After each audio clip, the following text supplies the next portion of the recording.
咁啊呢啲就睇你自己點樣選擇啦。我咧就係早啲係食得㗎啦嚇。唔算話好緊實，但係咧就好有創意。又有呢啲好似 cream 咁嘅東西咧，但係咧佢都係唔會太甜，但係就嗰啲甜味咧。各位觀眾早晨啊！我所在位置順德，而家朝頭早10:19。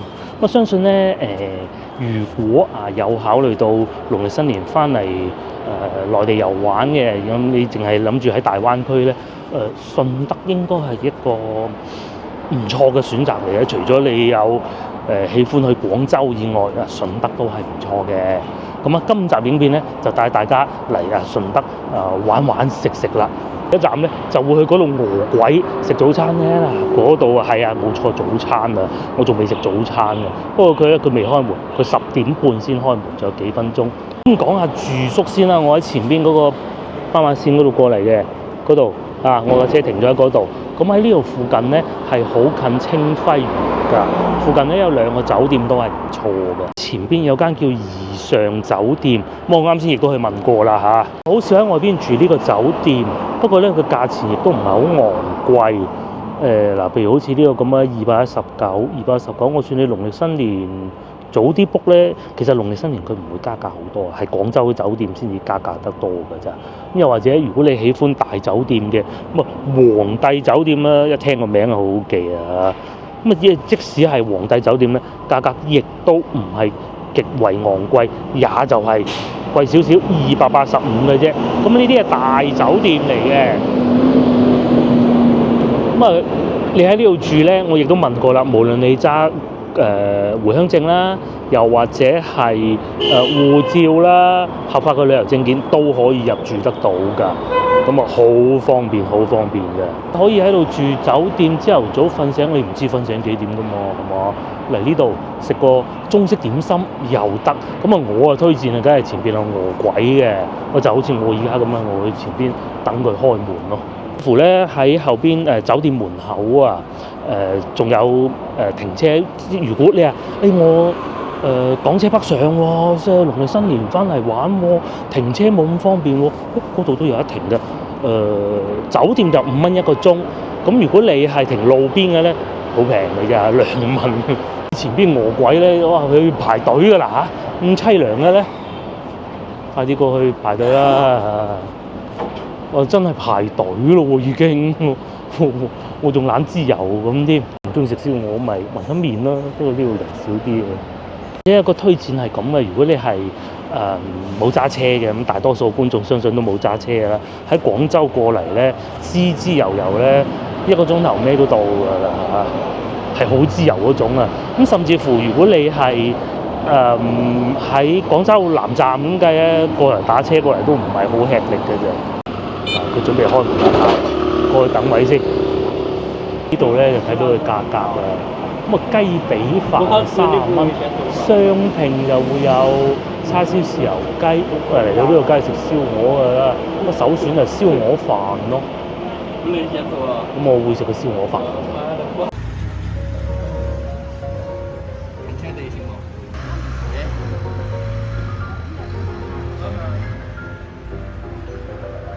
來一斤還是來1斤半？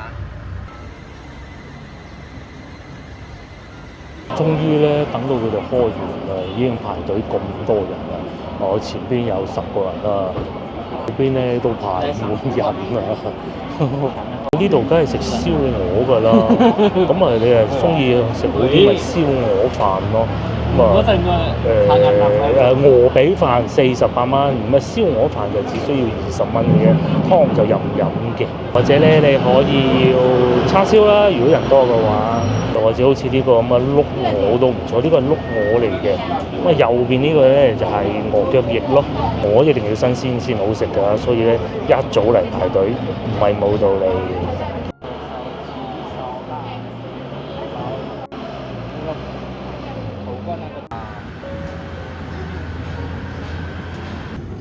它那樣的話，一組估計有1斤半，還有1個好了，那个哇，仲滴緊汁多喝那喎，个啱拎出嚟鸭有喎什么区别味道？不停喺度滴緊汁喎。是吧？哇，你吃不吃是吧？新鮮啊，點會唔好食咧？好期待啊！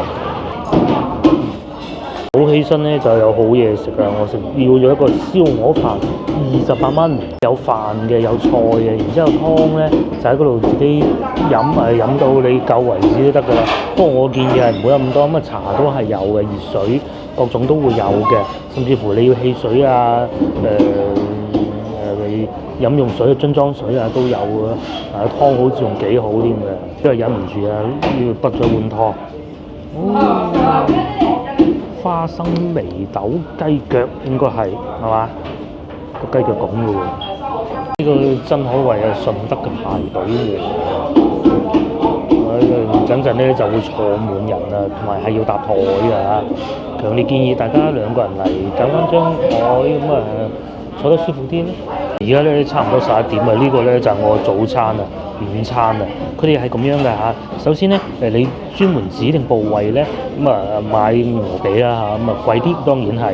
咁但係如果冇指定部位咧，佢哋會先賣咗上裝，再賣下裝。上裝咧就冇咁肥嘅嗱，你見到啊，即使係師傅切咗嗰啲肥膏出嚟咧，都係冇咁肥，有啲切咗都肥嘅。咁啊先至慢慢賣到下裝，下裝咧就肥啲。咁啊，呢啲就睇你自己點樣選擇啦。我咧就係早啲係食得㗎啦嚇，8蚊喎，抵唔抵食？梗係抵食啦。未有人搭台，快啲試下燒鵝，同大家講下感受先啦。佢係切到咁啊，同埋咧佢哋係冇跟酸梅醬啊，傳統嘅食法係唔好睇佢咁瘦，係玻璃皮嚟嘅。呢種係順德嘅玻璃皮就唔係話到東莞嗰種，東莞嗰種呢個皮咧會韌啲嘅。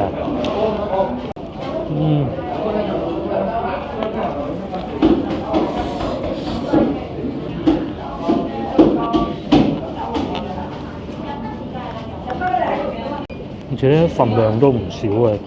嗱下邊咧其實冇墊太多嘢嘅，咁樣。咁係個鵝咧右邊嗰個爪咧，佢個手個部位嚟㗎，諗唔到咧咁凍咧咁多人。通常我哋食燒鵝咧係會睇中幾樣嘢，第一個梗係新鮮啦。咁咧新鮮咧汁水咧就會流咗喺啲肉嗰度，咬起身咧千祈唔好乾，一乾咧就唔收貨。咁啊最精彩梗係個皮啊！有順德咧就可以以一個咁樣嘅價錢，但係食到個靚燒鵝，不過就要排隊咧。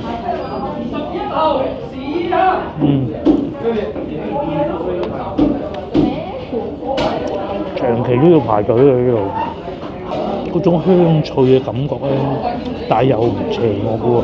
上裝就有啲好處，最肥都係呢個部位嘅。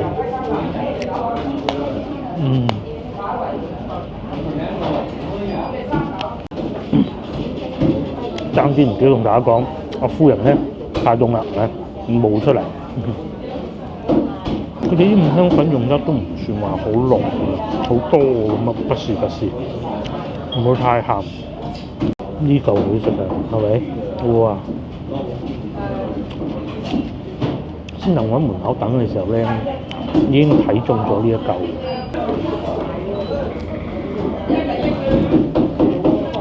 仲有少少酒香味，食得出，非常好，大人多啲。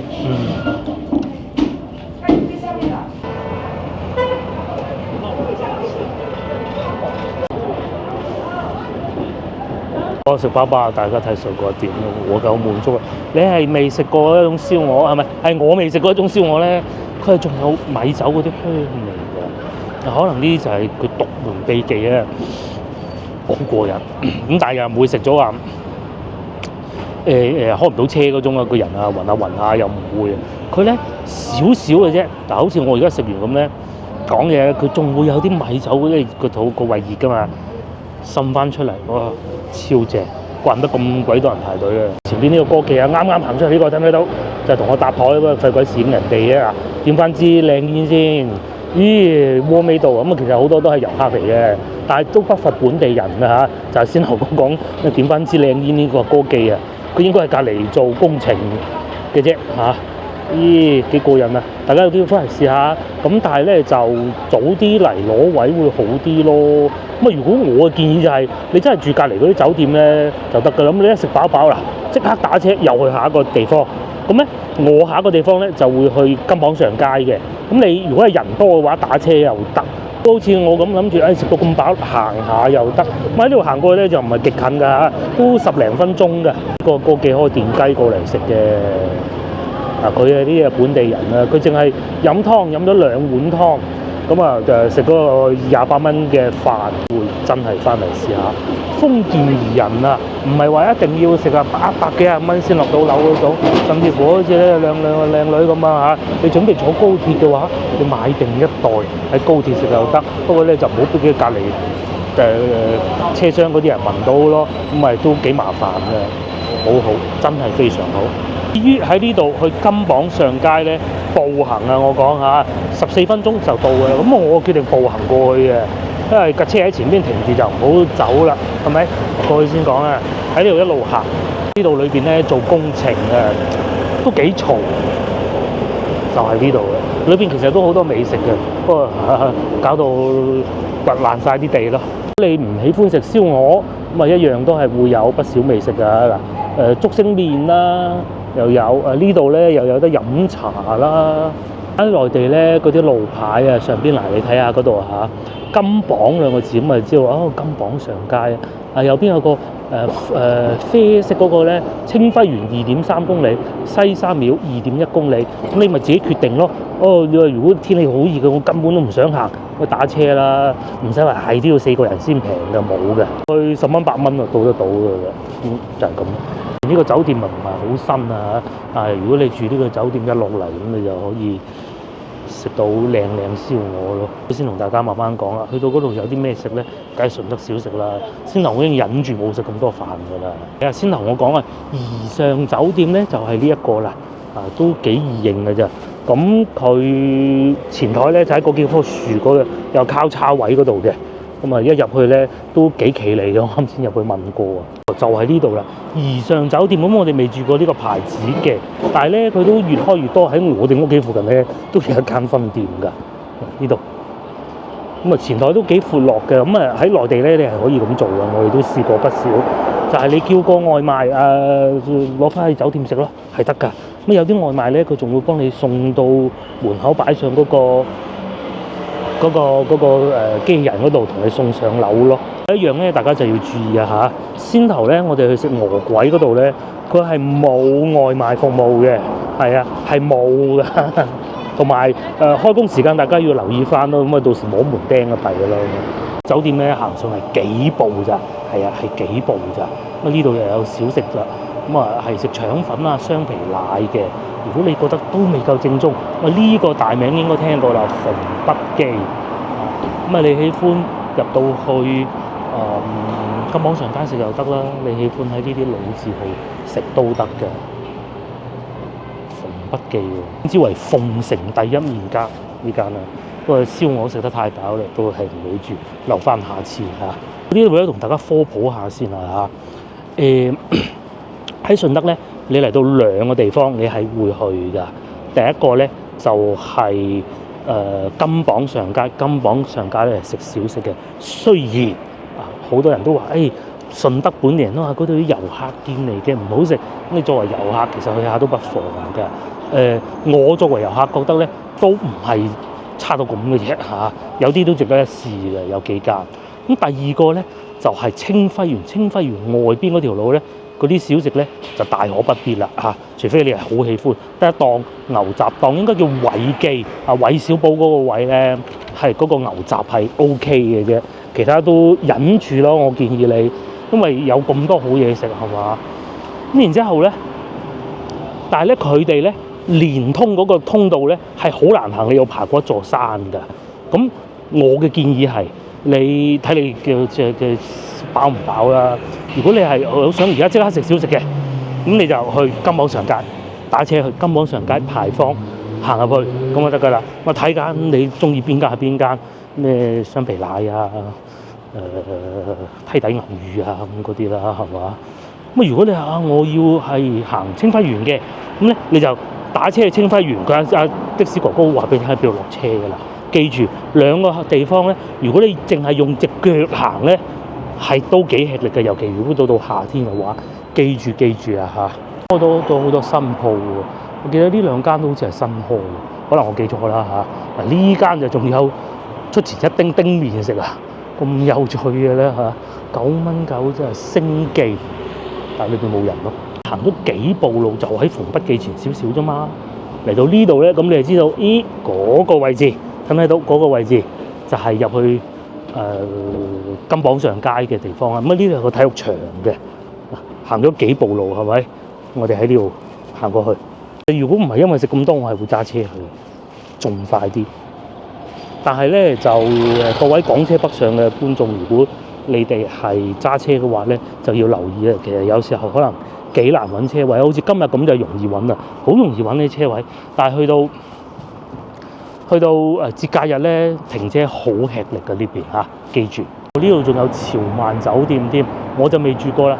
聽觀眾講話其實都唔錯嘅。我哋通常咧都會揀翻呢啲連鎖式嘅酒店啦。有時候觀眾都話佢都試過咧住民宿咧係冇電梯，咁你要拉啲行李上去都幾吃力㗎咯。呢啲就冇可能冇電梯。確認一下路線，大家見唔見到呢度潮萬酒店睇唔睇到？我先頭就喺呢個位置行過嚟㗎啦。咁啊行咗其實都係真係冇5-6分鐘啫，我唔覺得有14分鐘咁耐㗎。頭一擰過嚟睇唔睇到金榜兩個字，咁咪就係呢度咯。咁你入去就得㗎啦，跟住啲人潮係啊。今日係一個工作日嚟嘅嚇，都算多人㗎啦。到去金榜上街咧，已經有美食吸引你啊！呢個係綠水鬼奶糊，係開心果嗰啲糊嚟嘅。又或者水牛奶蛋撻，咁如果你真係忍唔住一件好嘅嚇，即係淨係叫一個蛋撻嚇，唔係咧會錯過好多美食嘅。呢間睇上去都唔錯，幾企理啊，坐得舒服。夏天嘅話咧，你可以買啲雪條啦，前邊呢度，又或者係一啲茅根竹蔗水啦。咁啊而家咁凍就不必啦，6蚊一支。同埋仲大家留意一樣嘢啊嚇。即係我唔係話有地域歧視啊，或者怎麼樣。咁你係會信一個順德人，好似先頭嗰個老闆娘咁嗰啲本地人做嘅順德美食啦，抑或係講普通話嘅咧？咁嗱，我真係唔係話講普通話嗰啲如何，咁你會信邊個咧？喂，大家慎選。嚟到呢度入去金榜上街之前咧，就係會有個公共洗手間嘅，我喺呢度啦。金榜上街呢度咧就係入口嚟嘅，仲有呢個龍舟遊玩體驗咁過癮啊！開始有遊客咯喎，等我睇下有幾熱鬧啊！我曾經試過咧，有一次同老婆嚟咧，好似因為佢條街係好窄㗎，你係完全行唔過㗎。咁啊，今日應該會好啲嘅，仲喺度翻新緊喎。個廟宇喺度翻新緊啊，就係呢度啦。嗱，你喺呢條路仔行入去，咁咧就係金榜上街嚟㗎啦。係啊，呢度仲有個金榜牛乳文化展示館喎。呢個係新嘅，冇乜人咧，同大家科普一下先啊。喺呢度咧，我認為就係食梯底牛乳呢個牌子係最好嘅，我食過好多次啦，都係冇辦法食得好過佢，好貼近嘅，係要用佢作為個標準。咁但係食過咁多次，我又梯底牛乳咩？咁今日我可能會試下另外一間嘅，會選擇翻喺觀音堂右邊呢度行過去嘅話，而家整到咁靚嘅，做下狗會好啲嘅喎。一入嚟咧又見到有人排隊，究竟係排隊做咩咧？算命梗係唔會啦。咁嚟到順德咧，仲有啲咩買嘅？除咗雙皮奶，乜嘢有牛乳啦，一樽樽嘅牛乳啦，又有蛋散糖沙翁啦。你行喺呢度咧，聞到嗰啲好香嗰啲雞仔餅嘅味啊！哇！呢度電池會話控制器會話，其他冇話。我係賣糖沙翁㗎，不如試下啦，蛋散。亞麻絲房，粒最緊要靚。哦，糖沙翁喎、仲有冰火糖沙翁，咁樣排隊變喎，低嗰啲人。有必要排下咯。蛋散糖沙翁，睇見呢啲咧，無論係買嘅啦，同埋賣嘅咧，都係純正的魚咧，咁其實你就唔會有撞板噶啦嚇。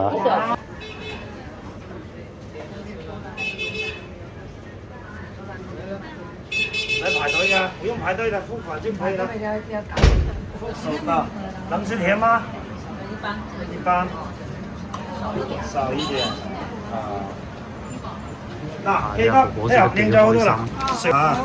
哦，仲有蛋散添。好。它只是外面那层糖粉而已。这一点。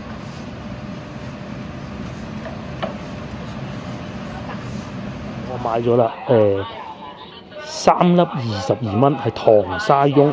咁啊嗰度有嚿芝士啊，佢話係用嗰啲牛魚做成嘅芝士嚟嘅嚇。我咧阿老細咧又講咗啦，千祈唔好咁耐食啊，10分鐘內就好食噶啦，因為如果唔係咧就風味盡失。咁我而家咧就行下先，我會10分鐘之內食嘅。睇下邊個雙皮奶會更佳啦啊！除咗梯底，呢度我坐得舒服啲嘅，金榜題名。仲有魚皮添喎，魚皮咧要攞啲冰咁樣整住佢先爽脆。呢度仲會有牛雜店啦，都幾香嘅其實。哇！呢個係文歡雙皮奶啦，薑撞奶。我哋就打算去前邊嗰度，好似有間唔錯。我仲有咖啡牛乳咖啡啊！13蚊就係雙皮奶，仲會有米酒添，哇！刺激喎！咁啊，全部嗰啲咖啡咧都係用牛乳嚟做奶嘅，最貴28，咁啊最平就鹹魚蓋氣泡水，喎呢個得嘅嚇。老實講，今日唔算太多人啊，同我之前嚟過一次比起咧爭太遠。我呢度仲有一個可以影相打卡嘅地方添。大家有冇踩過呢種單車？我係未踩過。仲有呢度未開始燒嘅雞翼咯，亞光雞翼。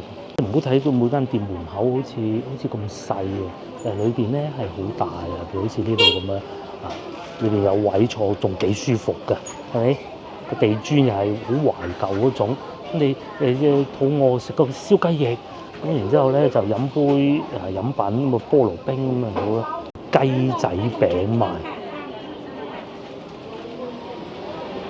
你烤鰻魚啊，順德啲鰻魚係好多㗎，係啊，幾靚添啊，仲要。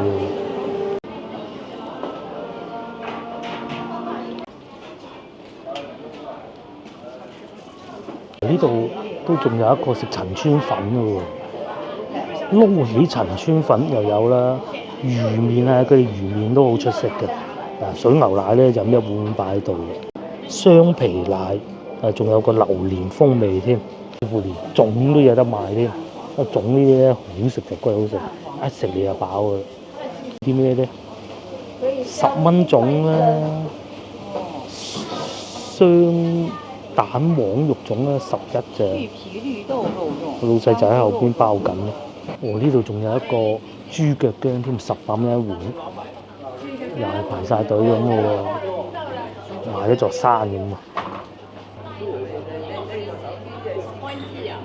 睇你話長唔長，話短唔短，比以往我嚟到咧鋪頭係會多咗㗎，但係又唔會話好雜亂無章啊，賣埋啲唔三唔四啊嗰啲臭豆腐咧，其實就係嗰啲咯啊！仲有撈麵添，同埋呢條街咧喺度炸緊嗰啲蒜頭油啊，好鬼香！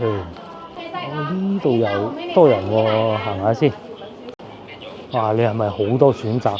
就目不暇給，根本就係會俾佢吸引咗入去啊！仲有腐乳雞翅添，呢啲潮汕風味嘅。次提及你話最好嗰個咧，其實就係呢一間，係真係好好嘅。你有冇睇見佢裏邊好似冇乜人咁啊？冇錯就係梯底牛魚。喺度咧，你係完全食唔翻佢嘅味道嘅，係啊，完全食唔到嘅。佢嗰種味道咧，佢係夠結，但係又唔會黏口，黏到好油膩嘅感覺㗎。哦，之前有一間鋪又係好多人喎，唔知去咗邊咧？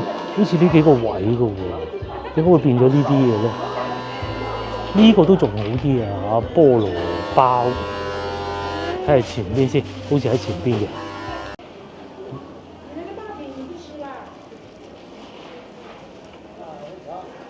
嗯，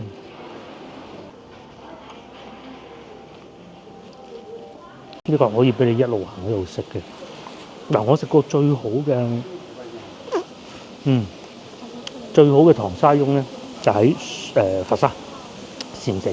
咁啊呢個咧同嗰個比起身咧，仲有少少距離。呢邊咧唔算話好緊實，但係咧就好有創意。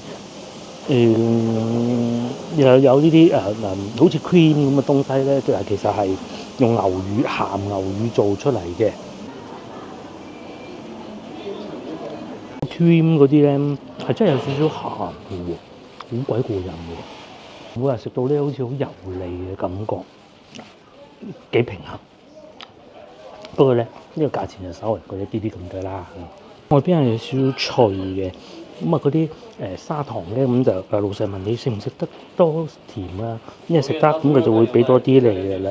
行越冷清咯喎，後邊好似鋪頭唔多咯，有陣時係今日係一個工作嘅，所以唔多人咧，唔重要啊！我已經唔決定繼續往前行啦。我要翻先由梯底牛魚隔離嗰間食雙皮奶。至於呢度咧，繼續食。呢度係可以咁樣篤住嚟嘅，係好脆嘅。同埋唔會好勁嘅油益味咯，都唔會咧有一種感覺食完之後咧飽晒咁樣嘅。呢一間推薦俾大家，今日我唔買啦。佢一種咧叫做河圖酥嗰度啊嘅東西，咁你就當好似合桃酥咁啦嚇。咁咧我買過一次，跟住俾外父大人食過，讚口不絕。咁而且咧佢仲會係有個禮品盒裝住嘅。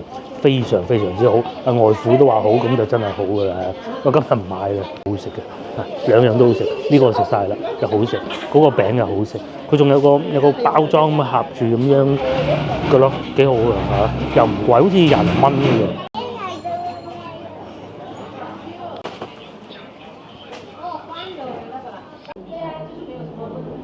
好啦，我又入咗嚟食雙皮奶啦嚇。咁喺呢度咧，阿老闆娘咧都係講粵語嘅，不過咧因為佢未必咁容易分得到係本地人定係外地人啊，咁所以咧佢係會先講普通話嘅。咩食啊？梗係食翻啲傳統㗎啦，雙皮奶一定要食熱嘅，甜牛乳3皮奶咁刺激啊，都係雙皮奶啊，11蚊一碗。咁仲有紅豆雙皮奶啦、薑汁雙皮奶啦。咁如果大家咧想試翻啲唔係咁傳統嘅咧，我建議紅豆雙皮奶嚇。紅豆雙皮奶 OK。咁同埋雙皮奶咧，我都講過好多次，一定係要食熱嘅，你冇理由食個凍嘅雙皮奶嘅 OK。咁仲有水牛奶咧，成支大劑又得。夏天啊，再食個龜苓膏。牛乳燉花膠都有，紅豆沙。我都幾多選擇喎，同埋炸牛奶卷啦。嗱呢啲咧我就不是太喜歡嘅，即係呢兩個嚇，尤其呢一個其實都係來貨跟住炸嘅啫嚇，11蚊啊。通常咧唔會太貴嘅，同埋咧有幾間鋪頭都有一坐幾舒服㗎。同大家講下交通路線啦，我先同大家講過咧，如果係清暉園咧，其實係會幾遠㗎嚇。你有2個方案，因為我係講步行。首先咧，我哋而家呢個位置啊，金榜上街，的車係入唔到嚟㗎，咁啊只有電雞嘅啫。咁你有2個方案嘅，第一個咧行翻出去大路，一路行翻出去接近翻到先頭食餓鬼嗰度附近上下啦，要行26分鐘㗎。咁啊第2個方案咧，你就可以行呢度小路，都係要25分鐘，而且咧你要爬山嘅 ，OK， 咁啊真係好攞命㗎。咁我建議咧，如果你真係要行咧，你就沿住我先頭話，我唔繼續往前行啦，嗰個方向行過去就會好啲，感覺上呢個就係我熱嘅雙皮奶啦，又睇下點啦。佢都係可以隻羹擺咗喺度嘅，係咪？我係可以擺咗喺度。咁啊，呢個係一個最重要嘅標準，就係羹可以浮喺面啊嚇。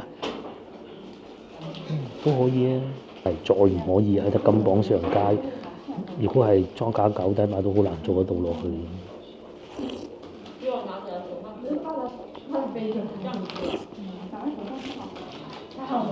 同埋都係會有嗰種油脂嘅感覺㗎，冇錯，都係有嘅，即係嗰種黏住個口咧，但係又唔會好油膩嗰種感覺啦。手工製作啊，金榜呢度以前係養水牛嘅，真係犀利。遊客個咪老闆娘咯。其實喺度咧，每個人咧都話自己係一脈相傳，其實係每個人都係一脈相傳㗎。即係你諗下當時咧，仲係人民公社嗰啲年代咧，係啊，咁你冇咁好物質豐富，冇咁豐富物質㗎嘛，咁啊就靠呢啲人維持營養㗎咋。咁咧真係每家每戶嘅都係要識得做㗎。我好細個嗰陣咧，我阿嬸啊順德人啊，都攞過啲牛乳上嚟俾我食㗎。咁啊係會補充營養會好啲咯。嗱，老闆娘行開咗，我講啊，首先咧佢呢個係常溫嚟嘅，一個熱嘅嗱，先莫講話今日係會凍啲嗱，就冇梯底咁熱嘅。另外咧，佢都係唔會太甜，但係就嗰啲甜味咧係點講咧？都幾克制嘅啦，就唔會有梯底嗰種甘甜嘅感覺。即係你食落唔似係糖，係似牛奶出嚟嗰種甜。咁但其實牛奶係唔甜噶嘛，係咪？咁同埋更搞笑嘅就係咧，我右前方嗰個遊客咧，佢問下老闆娘有冇得有砂糖，梗係冇嘅。雙皮奶啦，始終都係梯底牛乳好，冇辦法。咁同埋先頭咧喺我面前嗰幾個遊客啊，真係好搞笑。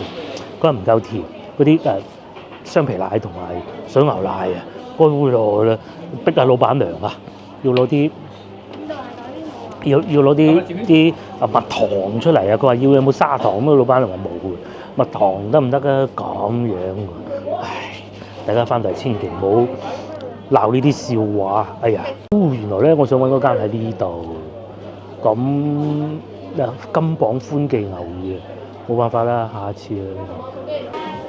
好似呢兩間都幾好，心急咗，不過老闆娘都幾好人嘅。不如幫你調埋垃圾，同埋咧，只要唔係太過分咧，其實帶埋其他餐廳嘅寄入去食咧都得㗎。嗰兩個遊客咧，仲要揸住嗰個好似 cream 咁嘅東西，上邊係有啲 cream 嘅嗰個蛋糕。咁佢應該用水牛乳做嗰啲 cream 嚟嘅，然之後咧，佢唔識嗰個袋嘅，咁個袋兜住俾你攞手拎住啊嘛，一嘢反咗兩個台面度，成個 cream 反晒喺個台面嗰度，哇！笑到〜唔好講人哋啦，係我去到人哋度都係叫人哋會咁笑我嘅啫，不過真係好笑。咁啊，淡季嚟順德就有呢個好處啦嚇，唔算太多人。先頭嗰度食燒鵝嘅話咧，我諗去到節假日，我諗仲瘋狂啊！如果大家喜歡，仲可以食個魚餅啦，撈魚皮啦，撈魚皮我係首推呢間㗎嚇。呢間平時好火爆嘅，今日冇咩人咁解嘅。到最後咧，又同大家講下交通路線啦。咁我哋咧就以去廣州南站作為一個標準啦嚇。即係如果你當然可能仲會有其他嘅方法嚟到呢度嘅，咁啊就不提啦。以廣州南站作為標準。首先咧，順德呢度附近咧又已經開通咗地鐵多年㗎啦嚇。咁你係可以喺廣州南站咧打車去到附近，坐地鐵去到附近，然之後再打車過嚟。咁我係會建議翻大家住喺呢度附近嘅。咁交通唔會好唔方便啦。有2間酒店3間酒店，圍到都係200零蚊一晚。要喺廣州南站過嚟坐地鐵嘅話咧，首先你會坐到7號線，咁7號線咧就往呢個北滘公園方向一路坐到美的北滘公園轉線，同站轉線。再往順德學院方向，之後咧你就可以去到大良鐘樓 E 出口啦。嗱，去到嗰度咧就有2個選項啦。第一，如果你係拎住行李，咁你梗係返酒店先啦，係咪？嗰邊會有酒店，不過咧就新世界好似執鬼咗啦。我建議住翻過嚟呢邊啦。咁打車過嚟10分鐘，步行係14分鐘。咁你可以想像一下，打車過嚟需要幾耐？我諗10分鐘都唔使添啊，連埋等車係咪？冇攞住行李嘅話，你可能淨係一日遊嘅啫喎。喺香港或者澳門過嚟玩翻日，食下嘢，放鬆下，食到咩就咩啦，想食咩就咩嘅話咧，咁呢個方案就係最好嘅啦。記住大良鐘樓咁呢度係大良嚟嘅。去到大良鐘樓打車翻酒店，或者喺大良鐘樓嗰度步行過去清暉園，非常非常之近嘅啫一路步行過去大概5分鐘到，跟住啲人行就得㗎啦。咁你可以先去嗰度睇完清暉園欣賞過嗰啲順德清暉園嘅美景之後咧，我強烈唔建議大家喺嗰度食嘢強烈唔建議，除非你餓到非常根本冇晒辦法啦，咁你就喺嗰度食啦。咁如果真係要喺嗰度食咧，就去翻咩民信人信嗰啲咯，就千祈唔好揀嗰啲炸煎一睇就知道講普通話嗰啲，千祈唔好搞。打車或步行過到嚟呢度，你喜歡食西餐就得，嗰個好出名嘅富豪西餐廳，咁咧又或者入去裏邊梯底牛乳，唔怕排隊嘅咧喺前邊食燒鵝。我都知道咧，好多觀眾唔似我咁揸住架車周圍走，我中意邊度停就邊度停，停低係食完就走，係咪？咁就真係冇架車係要咁樣行嘅，係喜歡用隻腳去丈量，就好玩好多嘅。得咧，亦都係一個適合你用隻腳去丈量嘅地方嚟㗎。無論你係揸車喺香港上嚟啦，澳門上嚟啦，好似我咁坐地鐵嚟到呢邊，再慢慢周圍行啦。一睇翻我嘅行程，好多都係揸車去到某個地方停低，咁然之後周圍行，就會比較少去到一個地方揸住車周圍去嘅，係咪？都仲有得食乳鴿添喎，乳鴿煲大件鴿抵食。可能今日凍啲冇乜人啦，又有桑拿雞，可以啊！大家玩得開心啊！仲有件事情咧，我要同大家講下咧。之前應承咗觀眾，我一路都不以為然，冇上心。我而家揾下先，應該對面有啦，嗰對面先。觀眾問究竟點樣使用一部共享單車？喺使用之前咧，我必須要再次強調首先咧，內地嘅交通狀況咧，同喺你嗰度咧係完全唔同嘅。你喺用之前咧，一定要你係有好熟練地掌握單車嘅技能。哇！你已經好熟㗎啦，好似我老婆咁啦我老婆踩單車係好叻嘅，我唔需要擔心佢，佢擔心我就差唔多。一定係呢個前提。如果唔係嘅話咧，你唔好嘗試任何共享單車，因為你可以見得到嘅一啲人揸車係幾瘋狂係咪？即係因為人包鐵同鐵包人咧係兩件事情嚟嘅。我揸車大家嚟試撞鬼咗，咪就保險咯，係嘛？你話喺條馬路度咁樣踩，不過其實仲有件事情咧係咁喎。喺中國內地咧合法嘅，你喺條人行路上面踩單車係合法㗎。記住，反而某程度上你踩出去外邊咧，仲未必係完全合法。記住呢個條件先，你唔好踩咁快咯，慢慢踩下，試下喺人行路上你係可以踩單車嘅。第二，嚴格上嚟講咧，過斑馬線你係要落車推行嘅，切記呢一點啦。我就唔推薦大家咁做嘅。不過即係既然有觀眾問到，我就不嬲都係好聽觀眾話嘅，係咪？咁又同大家講下啦。內地嘅共享單車主要有3款。第一款面前呢種黃色嘅，我哋會叫美團。呢個咧裝 app 會好啲。黃色呢種咧，我認為啊比例係佔得比較高㗎，隨處都可見，而且佢質量都係唔錯㗎，幾好踩嘅仲。咁咧前邊你就見到兩款啦，佢質量冇咁好，尤其藍色嗰款，藍色嗰款咧係螞蟻集團即係阿里巴巴做嘅，咁我就唔推薦嗰款㗎啦，因為佢車況不怎麼樣㗎。咁啊睇情況啦，因為你最緊要有得用嘅啫。我哋3個 app 都會有嘅，我咧就推薦大家用呢一款，因為點解咧？你係有幾款 app 都可以開得到㗎，咁我會推薦大家用 WeChat。車身上邊咧，你又會見到呢幾個標誌，有滴滴 app 啦、微信啦同埋支付寶。咁換言之咧，你用你個 WeChat 咧，應該係可以開得到嘅。事情係咁喎，因為我試唔到啊，咁啊冇辦法啦嚇。如果唔係嘅話咧，要視乎翻你哋嗰隻 app 咧能唔能夠用得到㗎啦，已經解鎖咗啦，我講咗冇幾秒。簡單，你打開掃一掃右上角嗰度，咁然之後對住呢嚿嘢掃一掃佢，咁啊等一等，咁佢咧就會跳出嚟㗎啦，佢自動就會解鎖㗎啦，好方便㗎。咁啊價錢咧就係1.5蚊係30分鐘，好似係。有啲人咧係會唔係好守規矩咁樣擺啲垃圾喺架車度啊？你唔使理佢得，或者你覺得太污糟，你咪冇鬼掃咯，係咪先？另外咧，如果喺馬路啊或者係人行道上邊咧，你嘅身份咧係一個行人嚇，記住啦，你唔係一架車嚟嘅。咁如果係有發生碰撞嘅話，你係按行人嚟處理。咁但係如果你話間粗去撞埋阿伯嗰度咧，咁梗係你賠錢啦。但係始終我都係再次強調，安全為上，一定係安全為上嘅。非常之唔建議大家踩啊嚇，即係嗱，大家睇下面前呢一度咁樣樣啦。你要踩過去，你係要好好技術先得喎。你多年未踩過點辦咧？前呢一條路咁，縱然你嘅單車技術幾咁之出神入化都好啊嚇，你真係要出神入化先得咯。你又唔認得路喎，仲要咁喎。你行下咧，你又要攞個手機出嚟睇下導航啊。所以我真係唔建議大家咁做㗎嚇。不過就知多一樣嘢就冇壞咁嘅原則嘅啫嚇。我而家咁樣，我梗係記得條路點樣翻去我個車嗰度啦。咁但係你嗱，我問下你，而家金榜上街，我問你點辦？到時唔好講啦，係嘛？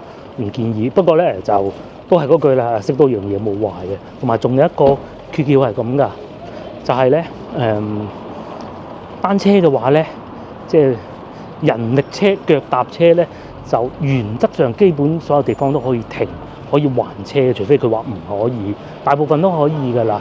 咁但係咧，電雞就唔係啊，電雞係一定要指定地方先得㗎，唔可以隨便你話停。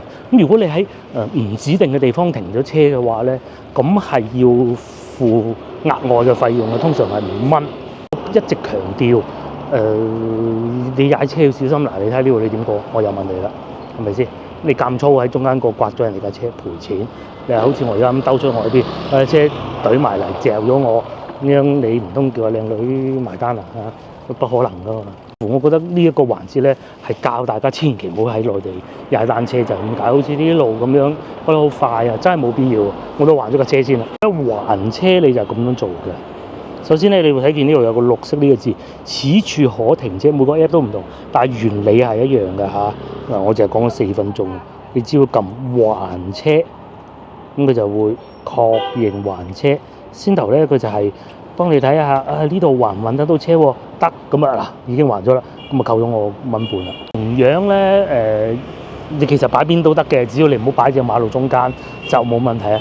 再退一萬步，即使真係擺喺馬路中間咧，都唔會有人向你追責。但係基於公民嘅義務，就最好冇咁做啦，梗係。我亦都未見過有人咁做㗎嚇。停喺路邊，好似呢啲咁樣，冇阻住人哋行就得㗎啦。再沉氣，再講多一次嚇，唔好考慮喺內地踩單車，甚至乎電雞嚇。我哋對呢度熟悉先至會咁做，甚至乎都係嗰句，好多時候我哋唔識路啊。咁啊行一半咧，又攞個手機出嚟睇，前面轉右啊，前面第2個路口轉右啊咁樣。咁你諗下，你翻到嚟，你點會？你起碼冇我咁熟啊，係嘛？即使我再唔熟都好。咁所以大家記住啦，唔好翻嚟開單車共享單車，而且開唔開到都未知，係咪？好啦，今晚見嚇。今晚應該唔出去嘅啦，同老婆喺屋企打波。又嚟到晚餐時間，哇！今晚飲湯喎。呢啲，唉，咩都掉晒落去。係買啲蔬菜咁啊，掉晒落去啦。有啲乜嘢咧？睇下。豬肉啊咁。豬肉。大嚿嘅。嗯。就係嗰日喺市場買嗰啲啊嘛。係。咁就。又有啲西洋菜。反正冰箱剩翻嘅嘢全部抌晒落去。就係咁啦。因為太凍啦。太凍啊！都出去都唔想出去今日。係。今日幾多度啊？今日得5度咯，最低。一陣間再嚟烤下肉。點樣話？仲有一人2羹飯，跟住烤肉。我咩個幾多？哇！好熱啊！原先就諗住打邊爐嘅，但係飲湯夠啦，唔使邊爐啦。即係飲湯會暖咯，因為打邊爐都會好飽嘅，咁啊烤肉咪整幾件肉咁。飲湯你飲咗啲熱嘅嘢落去，馬上暖咯。咁有冇煮飯啊？有飯啊。使唔使撈飯啊？點樣撈飯？打邊爐嗰時食咯，唔係烤肉。好啊。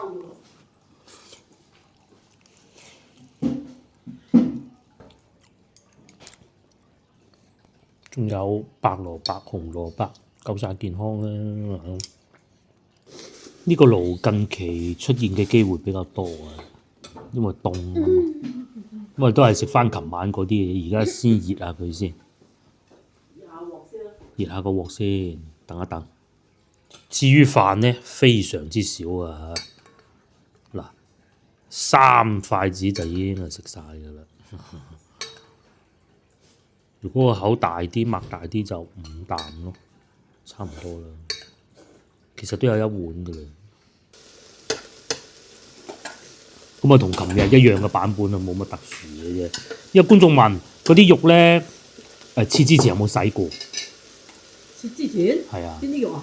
嗰啲豬肉梗係沖一沖㗎啦。豬肉梗係啦，你成嚿洗咯。係啊。成嚿洗啊。因為你切咗就唔洗㗎嘛，切咗再洗就唔啱㗎嘛，係嘛？你先成嚿洗。成嚿沖一沖水。啊。但係有啲人牛肉唔洗啊。因為牛肉。佢話冇嗰啲牛味啊，即係特別市場嗰啲。雪藏嗰啲又得唔得咧？就唔知啊。總之我哋又會洗。三冇嗰啲我就冇洗啦。三冇冇洗。係啊。但係今次嘅就有洗嘅。哦。因為今次放咗個冰箱度比較耐啦。嗱，先唔好講我哋先，我講一貫做法啊嚇。豬肉咧通常都會洗嘅，即係成嚿咁樣攞去水沖一沖，沖一沖。包括我哋去市場買叫老細攪嗰啲豬肉嘅時候咧，都會叫佢沖一沖，先至嗱攪完再洗咁，即係唔使要啦，嗰個肉係嘛？嗱豬肉餡就唔使。係啦，你先叫佢啊沖下先。第二咁啊，買翻嚟好似早幾日我哋買嗰嚿豬肉咧，就洗一洗佢。但係如果煲湯咧，就飛水先嘅，因為飛水咧除咗令到佢乾淨以外咧，佢表面嗰啲浮沫啊、血水啊，你要撇到佢先得嘅。係啦，咁啊鮮牛骨兜湯咧就有啲嘢飄喺個面㗎嘛，鮮牛骨兜湯咪有嚿豬肉嘅，就係咁解啦。咁山姆買嗰啲肥牛咧就唔使嘅。即係切咗盒嗰啲咪唔使咯。呢個就牛肉啦。仲有咧就係牛肉咧，如果有部分人咧喺市場買，佢咪你哋會見到我哋喺西朗市場咧，個老細會幫你切埋嘅，切咗你就唔好洗啊嚇。係啊。冇味都冇晒㗎啦嚇，咁你唔得㗎嘛。咁咧第二種辦法咧就個老細冇幫你切，攞到翻屋企都係簡單沖一沖嚇，掛咗喺度點都有啲塵㗎嘛，係咪？沖一沖佢咩再切就係咁啦嚇，幾種。即係你成嚿大肉嗰時，你沖下佢咯，你咁但係肉同肉之間嗰個就唔使咯。係啊，即係你剁到肉餅咁再洗咁就。係啊，咁你點洗啫？剁到肉餅。點樣洗啊？唔知啊。咁第二個咧就亦都有觀眾留言話，佢關心會唔會咧喺屋企烤肉咧浸味。會嘅。係會嘅。咁啊試過有一次，就係而家個女自己烤啊，好硬啊烤得。咁咧，所以烤肉嘅時候咧，我哋會盡量打開啲窗佢、啲門佢，等佢比較散氣。咁你話完全冇味係唔可能嘅。因為我哋呢度已經裝修咗好多年㗎啦。舊屋。舊屋嚟㗎。你如果你新屋嘅，咁你啊，梗係最好梗係唔好啦。係啦。即係你咩嘅，我哋就咁要視實際情況。咁我哋係就冇乜所謂。冇乜所謂。嗱，你睇咁大煙，你話要咁冇味，我話呃你嘅啫，係嘛？係啊。係嘛？即係所有都係要合邏輯得㗎嘛。係啊。嚇！咁但係自己又想食啊。咁你喺屋企又想喺屋企食，咁係咁㗎啦。咁但係佢就唔會話搞到埲牆都分到。有啲人喺廚房搞咯，開個抽油煙機咁嚟食咯。擺喺個爐頭上邊咯。講究嗰啲咪。講究啲新屋，我新屋都會咁做嘅，即係啱裝修完2年咁，冇理由擺個廳搞嘅，係嘛？就擺喺個廚房個爐頭上邊咁樣烤完咧就夾落個碗度慢慢歎。冇咩味，我覺得就冇咩味。接受到啦。打開個窗就散曬。接受到啦。咁你冬天咁樣食咧，其實都幾暖嘅。係。即係同你打邊爐差唔得幾多。冇錯。打邊爐又係熱食㗎嘛，你而家又係熱食㗎嘛。不過有一點咧就要注意啦，夏天咧就盡量少食，因為點解咧？夏天咧係第一係燥熱，最主要咧就係開冷氣嘅時候咧，你就啲味咪走唔到咯。冬天反而因為大風啊嘛，係咪先？咁開個窗一下吹走晒啦，係咪啊？唔開窗都冇乜味。唔開窗都冇乜味，係。咁啊，夏天就會少啲食咯，或者喺廚房搞。喺廚房搞啊，除非我一個人可能都唔會。好，食得。嗱，咁呢個就係我哋嘅晚餐啦，食咁多夠啦。